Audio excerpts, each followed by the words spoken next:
বসায় দিলে 2 লাইন ইবারত পড়া পাক লুঙ্গি নিয়ে বাড়িতে যাওয়ার সামর্থ্য আপনাদের নাই।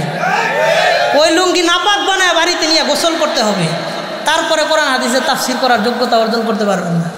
এই জন্য কওমি আলেমরা সবসময় ইসলাম নিয়ে গবেষণা করছে, আর জামাতে ইসলামের আলেমরা সবসময় রাষ্ট্র নিয়ে গবেষণা করছে। এই জন্য তারা মডারেট মার্কা মুসলমান হয়েছে, তারা ইসলামওয়ালা মুসলমান হইতে পারে নাই। আল্লাহ আমাদের ভরপুর বোঝার তৌফিক দান করেন। এই কয়দিন আগেও কি যেন এক হুজুর আছে, রাশমিকা হুজুর, কি হুজুর, ও আচ্ছা রাশমিকা হুজুর না, ওনার একটা বক্তব্য আছে রাশমিকা।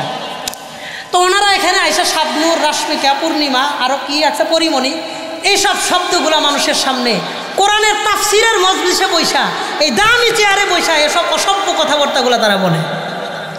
আর বলে কওমি আলেমরা কি জানে, কওমি আলেমদের কি অভিজ্ঞতা আছে, কওমি আলেমদেরকে খোঁচায়েন না, খোঁচায়েন না, খোঁচায়েন না। এমনি তো ইসলামের নাম দিয়ে আলেমদের শত্রু বানাইতেছেন। আল্লাহ আল্লাহ হেফাজত করেন। যারা দেওবন্দি আকীদা লালন করেন, কওমি চেতনা লালন করেন, তারা কোনোদিন ওই গ্রুপের সাথে একত্রিত হতে পারবে না।